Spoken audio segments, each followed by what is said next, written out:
to have you here, Dino. Now, you were on the show last year, weren't you? That's right. It was about this time last year, actually. Yeah. We just get you like cherry ripe pong, so we probably don't need to take the journey. We remember the journey, the Dean Anderson journey. But tell us, how are things travelling this year for Blackfriars? I know you were 5-0, but yeah. We started off really well, like you were saying, 5-0. Unfortunately, we've had a few guys injured throughout the year and a few go away with holidays. That's the way it is at the Old Scholars football clubs. But yeah, we're sitting 7-4, and I think we're not far away from playing our best football. So yeah, lots to look forward to in the second half of the year. And you've had a fair week in the media, haven't you? You've been on television and radio, and you've been written about in print. You've been mad about 10, haven't you? Yeah, it's been a busy week. Somebody actually said to me the other day, "Why are the people wanting to speak to you?" And I really couldn't answer it. Yeah, I was just going to say that. So, great input. Hey, tell me, Jed McMahon or is it Jed Delane at the moment? Jed Delane? Yep. Is he back playing again? He hasn't played for 2 weeks. He did a slight hamstring, and because he's one of the older brigade, I sort of basically said to him, 2 to 3 weeks, and make sure you're 100% cherry ripe before you come back. Yeah. Next week is pretty much when he will be back. He'll be back. Be handy to have around finals. He tends to find the ball, doesn't he? Yeah, he is. He is one of those guys that really marshals the troops in the back line, and just his voice and his leadership.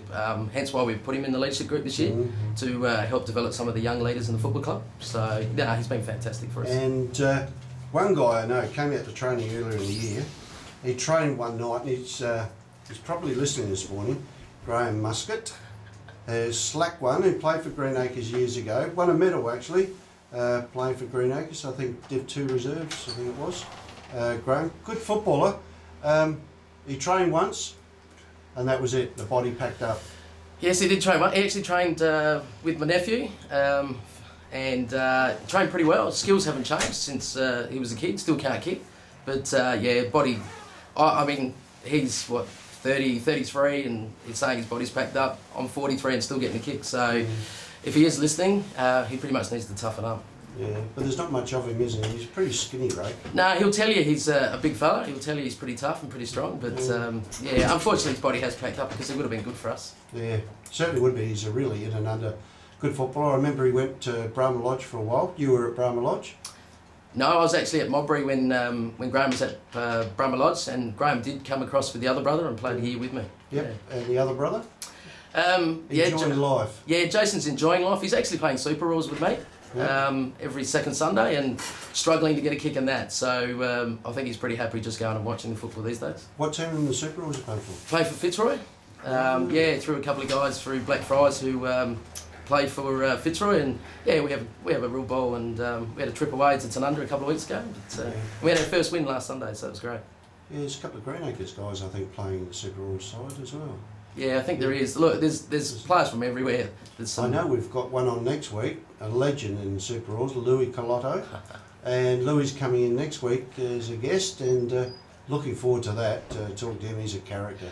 I actually met Louis in 2010 when I was coaching Flinders Park's reserves. As a young person growing up, he was the one player that I absolutely idolised throughout the SAFA days. Was Louis, and his partner in crime, a gentleman called Gary Richardson. Yep.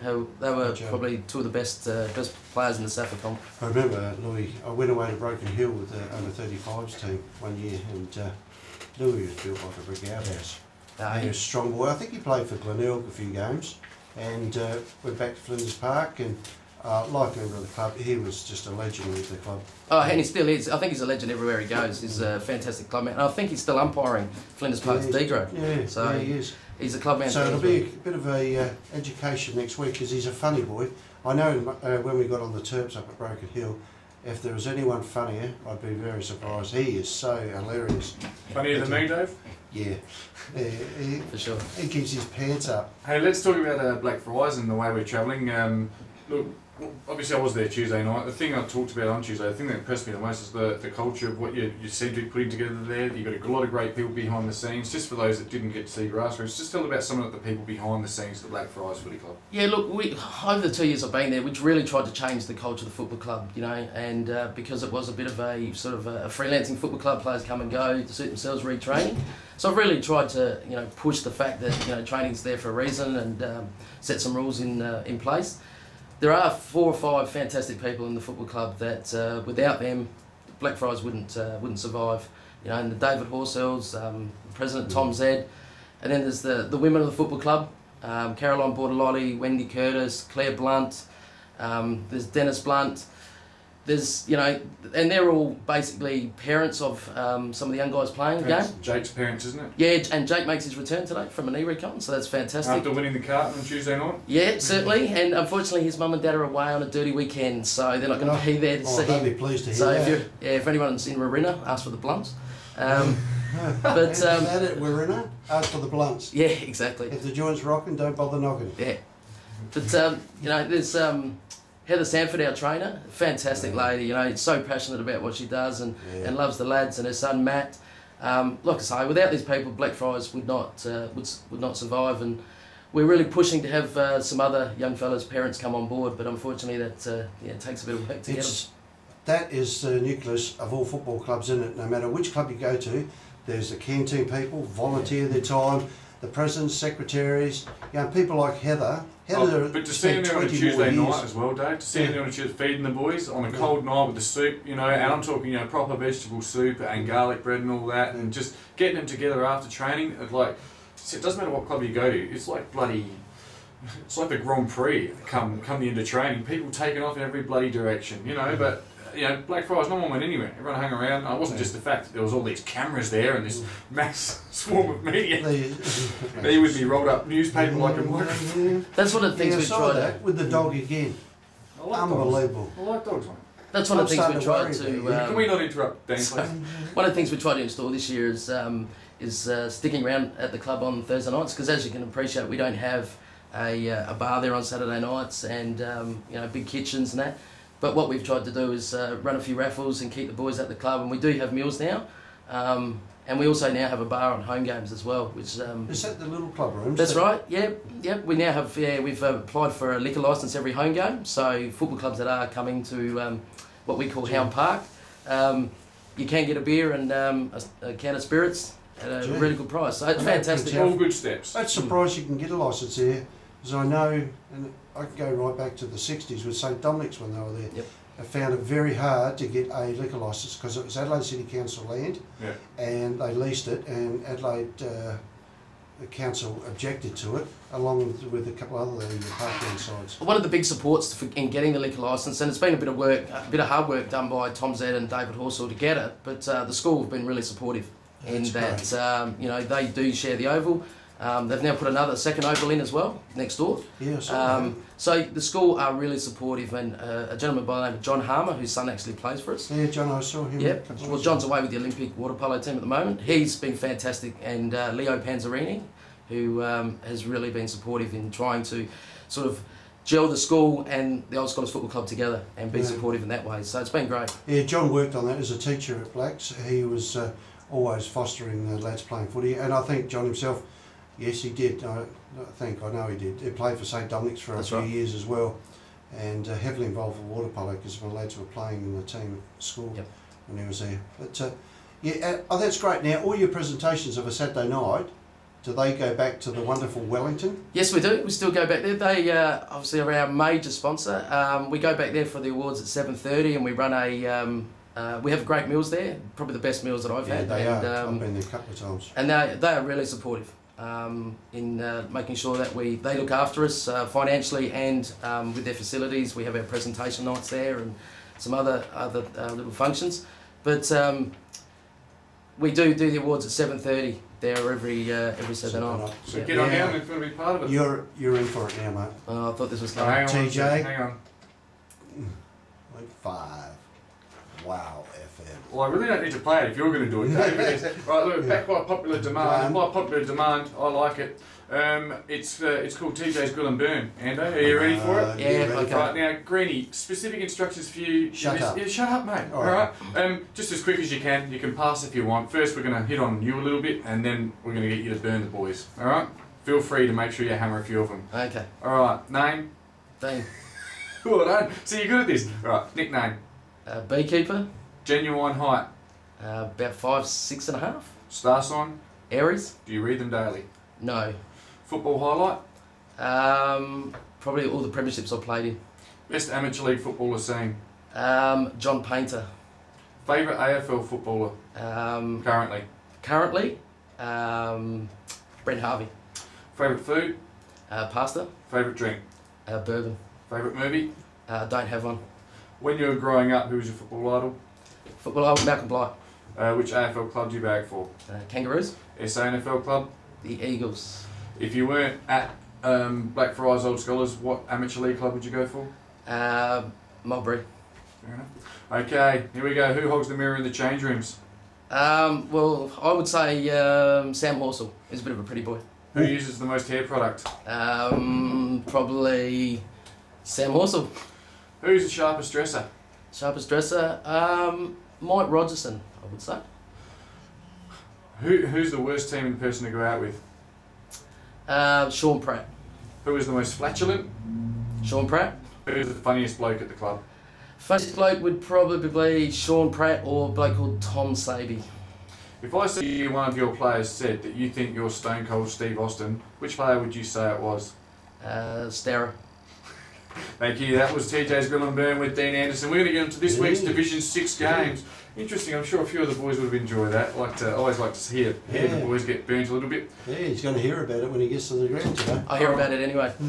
Now, you told me on Tuesday night that the most impressive team you've seen this year is Lockley's, and Colonel Light Gardens come against Lockley's this week in a big game because it's a battle of second versus fifth, with being fifth. The budget's tip Lockley's, but I'm going to actually go your knowledge and say that Sam will help lead Lockley's to a win.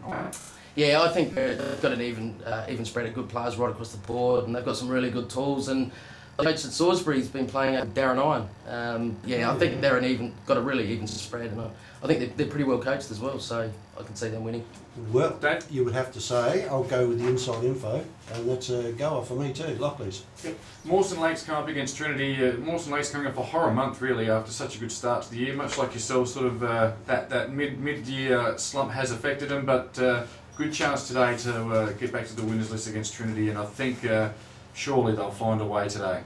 Yeah, I think Mawson Lakes, they're due to turn the corner. Trinity beat us a couple of weeks ago, and they're a very talented side, but there's a bit of inside info. As far as I know, there's a couple of players that may not be playing due to going away on a cricket trip shortly. So For Trinity or for Trinity? Yep. So, and if they do lose those players, they are going to be a little bit in trouble, I think. Yep, the host of the Monday Night Drive show will be smiling on Monday night because they'll win. Yep. Now, Century United play Houghton Districts, and you'd expect Century United to win at home. Houghton's form away is terrible, but this is huge for Dutchy Hollands boys because they had such a crap start to the year. They can go into the fall. Well, probably percentage will see them not quite, but they need a big win, a big percentage boosting win, and they'll be right on the cusp of the 5. Houghton Districts, apparently Liam Davis, their best player by shitloads really. He's out for the year. He's gone to Norwood, so that is a massive loss to a team that's already struggling, and I think Century United will win by 10 goals. Yeah, I don't think it's going to be that convincing. Century United lose one of their key forwards, the leading goal kicker in the comp. Phil Hall? For 2 weeks, Okay. with suspension. Suspended for 2 weeks. What did he do? Did he knuckle someone? Did you say he's already suspended? Yeah, as far as I know he did, but there's a bit of conjecture with that one, I think. Okay. But without him, I think it might even it up. Houghton they started really well last week, and I was actually quite impressed with them, but losing Liam Davis is going to be a huge loss for him. Where does he play for him? Last week he started up forward, kicked 3 in the first quarter, Yep. and we held him to 5 or 6, but then he went into ruck, and he can play anywhere. In that case, Houghton are going to lose. Central United. Alright. Woody South and Adelaide Uni, pretty cut and dry this one. Woody South top team, Adelaide Uni 8th team. Could go on and on about it. We'll just say Woody South at home should win comfortably. Woody South, Adelaide Uni school holidays, so it'd be Woody South by a mile, I Yeah, think. and the snow's flowing, so usually Adelaide Uni boys head to the snow, so you would say Bombers boys will win that by lazy 10. Yep. Now, our game of the round, of course, with the coaching is Blackfriars versus Ingle Farm. Interesting to see. The footy budget has tipped 9th place Ingle Farm to knock off 4th place Blackfriars at your home ground. Fuck Vu named best on ground. Did I say that right? Fuck Vu, yeah. Yeah, very Been practicing that all week. Yeah, we've been practicing it. He was named best on ground last week. He'll be looking to follow up that good form. Yeah, I'm not sure where. I mean, Ingle Farm, yes, they've had improved results. Yes, if you take them rightly, they might get the chocolates. But I think you'd be too good. Last time round when you met Ingle Farm, it was a very close game. I was there actually. Yeah, it was about 3 goals, I think. Yeah. So So it was a close game, and it wasn't until the last quarter that Blacks just kicked on. Because I was standing with Michael Hoban at the time, and we're talking about it, and I was a bit worried that Ingle Farm might get over the line. But yeah, it was 16 points. a couple of strategic moves by the coach, and got him over the line. And that was Matty Brinkat's last game before he did his knee, wasn't it? Broke his ankle, part of his ankle, with about 10 seconds to go. Yeah. He had a chat to me about that the other night. He was pretty dirty on that, but he's back and about again, and I think it'd be too good for the Bulldogs. Yeah, we're a funny group. Our best is as good as the rest of the comp, and our worst is pretty average. So we have about 6 or 7 players unavailable at the moment, and Football is one of those. So as I said earlier, it's part of the Old Scholars Football Club. But what I'm looking for is the younger fellas to step up, and that's been the theme of our year. Is one door closes, another one opens, so it gives someone a chance to perform. Dave Fookvu. Yep. What do you know You about too. What was your tip? I think Blacks will win. No, Despite a couple of players out, I think they'll beat Ingle Farm. no, is it? On their home ground too, Yeah, no which is doubt. always a plus. And it's been great having you on the show. Is anyone you want to thank? You've already given a few people a bit of a touch up, so. Yeah, I'd really like to thank 3 of our major sponsors. Obviously, the Wellington Hotel is our major sponsor. TRP Commodities, Frank Picario. Doesn't give us a lot in the way of cash, but what he does do, and he supplies all our meat for all our functions, our home games, which is absolutely unbelievable, and that makes us a lot of money. And also North Adelaide Village, they've been huge. It's a 2-year deal with them as a major sponsor, so yeah, it's fantastic, and that's something the football club's really been working hard on. Like I say, the guys like Tom and David, and they've really been pushing hard to get some long-term sponsors. We're in the process in the next week or two of having brand new Guernseys with all the sponsors put on, and so the club's starting to move forward, and that's something I've really tried to emphasise over the last couple of years.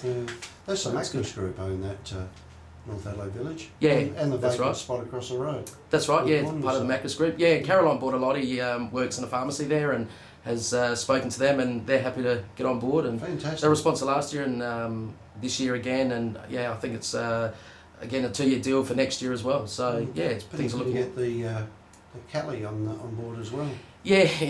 It's the Wellington's been great. Like I don't think we'd really want to go anywhere else. There are a couple other sponsors like Lulu's Pizza Bar, my local pizza bar, and happened to walk in there one day and ask them to sponsor us, and they were happy to say yes straight away. So, and we're always looking for sponsors because, as you know, a small football club, we need to have sponsors on board to help us survive. Lulu's Pizza Bar, of course, is on Regency Road.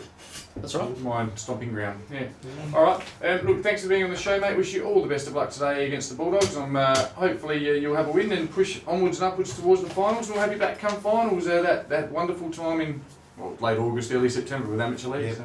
No all the worries. best today, mate. Thanks very much for having me. Thank you very much. Dino. Thanks. Bye, Cheers, mate. mate. Media.